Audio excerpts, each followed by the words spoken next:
আসসালামু আলাইকুম। সবাই কেমন আছেন? এই যে অনলাইন থেকে আটমুকালা মাছের ঝাড় কিনেছিলাম, সেটা বিলে স্রোতের মুখে রেখেছি। এখন দেখতেছি কি এটাতে মাছ ধরে কিনা, উঠে কিনা। দেখতেছি এখন বৃষ্টি নাই, এই কারণে মোবাইল নিতে পারছি। তো এখন যাইতেছি কি অবস্থা, দেখি পাই কিনা। 400 টাকা দিয়ে 2টা কিনেছিলাম।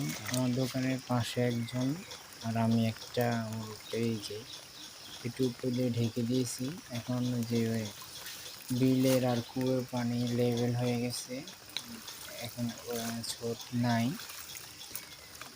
তো এখন এটা সব উপরের ঘাসগুলো সরাইতেছি, সরিয়ে এখন উঠাইতেছি। এই যে হাঁটুগুলো বড় ঝাড়, ওই দেখা যাচ্ছে অনেকগুলো পুঁটি মাছ ভিতরে, অনেকগুলো পুঁটি মাছ উঠছে দেখি অনেক। কি অবস্থা, একটু সাইডে নিতে হবে। কি অবস্থা, এই যে ডিমের খোসা, তারপরে অনেক কিছু দিয়ে রেখেছি। অনেক সময় শিং মাছ বা অনেক কিছু আকর্ষণে আসে। তো একটু সাইডে নিতে হবে, সাইডে নিয়ে দেখি কি অবস্থা। ছাদে আনছি, হালকা গুঁড়ো গুঁড়ো বৃষ্টি করে।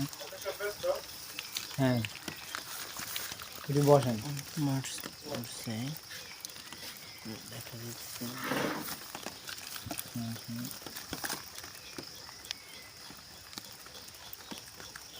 এই মাছগুলো পেয়েছি, দেখেন।